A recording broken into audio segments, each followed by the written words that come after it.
So into the charts we go, and Bitcoin actually holding up remarkably well today. Now you might say, well, what do I mean? Bitcoin is basically flat on the day, but the S&P and the NASDAQ both got hammered today. So the fact that Bitcoin is unchanged continues to lend credence to the possibility that Bitcoin is getting ready for a near-term run. Let's take a look at the chart here. You can clearly see we have now eclipsed this down-sloping trend line, all right? So that trend line is now closed above. Now, we haven't confirmed it yet, and we still haven't gotten through this little bit of resistance right up here. Remember this level here, guys. Remember we talked about this bull flag consolidation that ultimately failed. Well, that now is resistance, and you hit it here, and you're staying underneath. That's okay.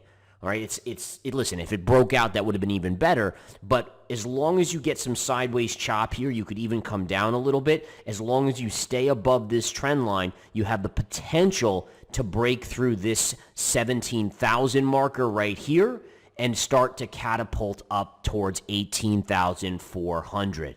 All right, now again, will it get above 18,400? I don't know. All right, but I do have eyes on that level as a high probability level to get tagged. All right, so we will continue to follow that. I will continue to follow this. But again, I like the price action. If I flip over to the S&P 500 here, take a look.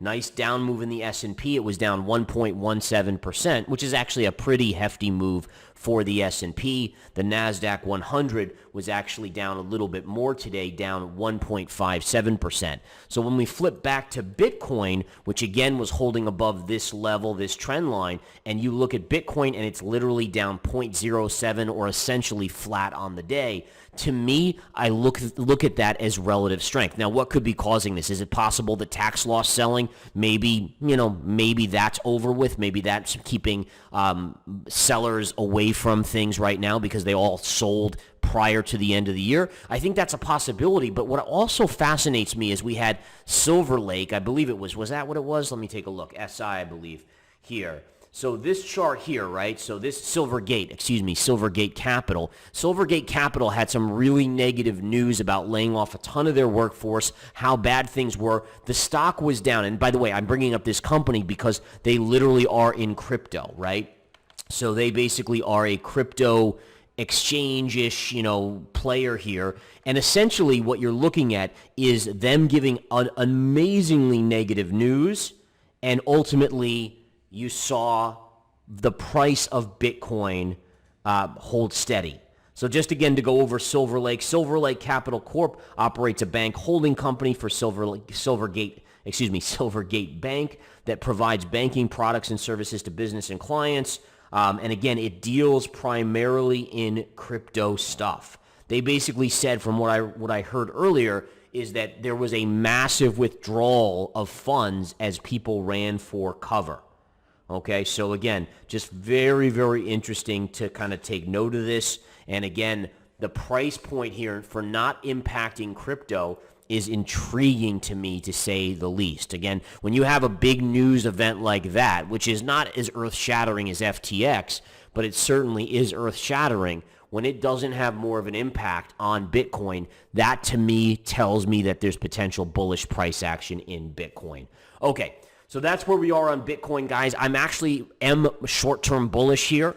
I actually do think we head higher on Bitcoin in the near term. Other cryptocurrencies, we've seen the price action looking very good. And again, I don't necessarily know if we get above 18,400, but I do think, again, we head higher.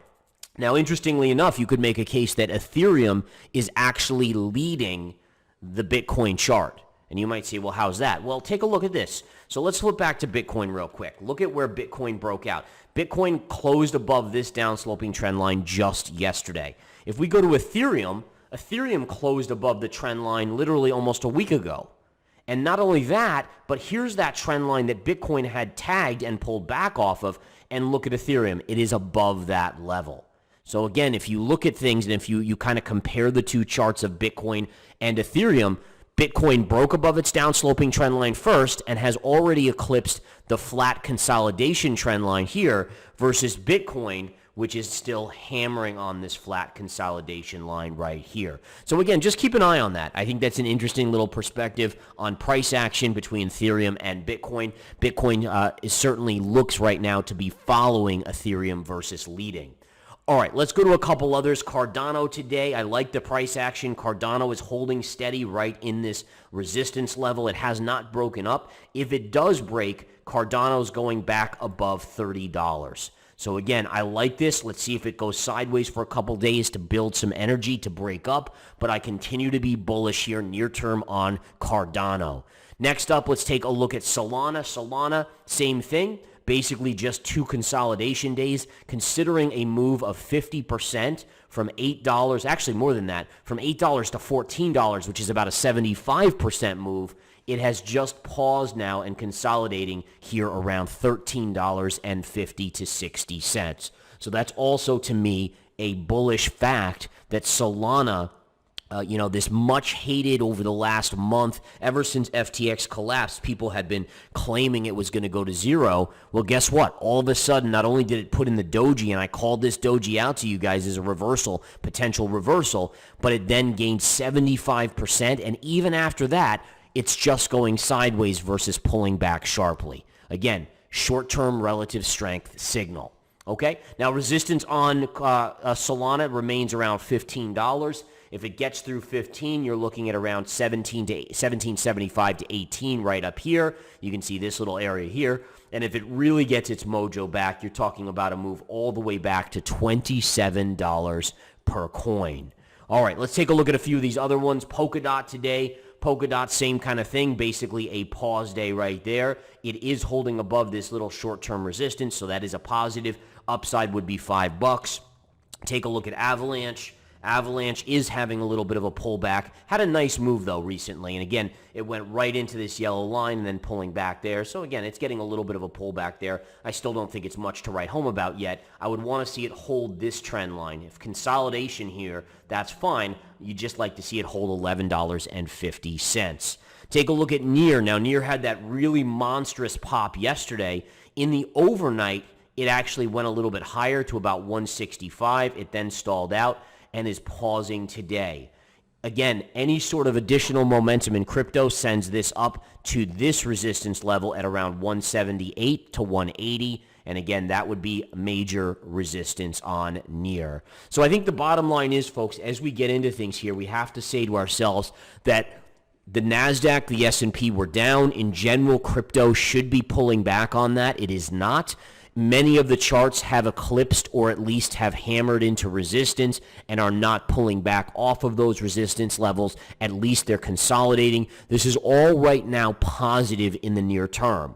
Now, again, right now, what does that mean? It means that the probabilities are favoring neutral to upside bias. I still think there's further upside here unless something material changes in the crypto markets. Now, the stock market to me looks very, very weak. Again, let's say the stock market dumps out tomorrow on the jobs report, will crypto still be able to hold up? That's going to be another big test. Now, if the stock market rallies, then does crypto take place or take hold of that rally in the stock market and propel itself up as well? Again, in general, charts are positive. There is a bullish bias right now near term, even if the bigger patterns remain sharply negative. But honestly, this is exciting, guys. This is what I love to see. I love to see this type of price action. I love how 2023 is starting out a little bit more with a little bit more action to it. And I do think this year will be more action-oriented in terms of price action, including a major bottom by the end of the second quarter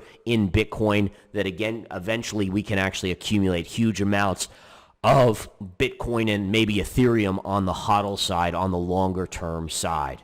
All right, guys, good update here as we get through things. And again, just really intriguing action. Let's just take a quick look at Matic before I get going. Matic had a little bit of an up move. It is pulling back. There was a little bit of news on Matic today, but it's overall nothing too crazy there, as again, price is just pulling back ever so slightly. On a technical basis, as long as you hold this trend line and don't confirm below, which we never did here or here, it's actually still a neutral to positive bias chart as well. All right, guys, good stuff. You have a wonderful rest of your day. I will keep you posted. Keep an eye on the stock market jobs report tomorrow at 8:30 a.m. Eastern time. That will be the catalyst for the stock market to go up or down tomorrow. And ultimately, again, it will be a test for crypto. If the stock market sells sharply, can crypto hold strong? And if the stock market rallies, do we see crypto take a leg up and continue its recent strength? Take care, guys.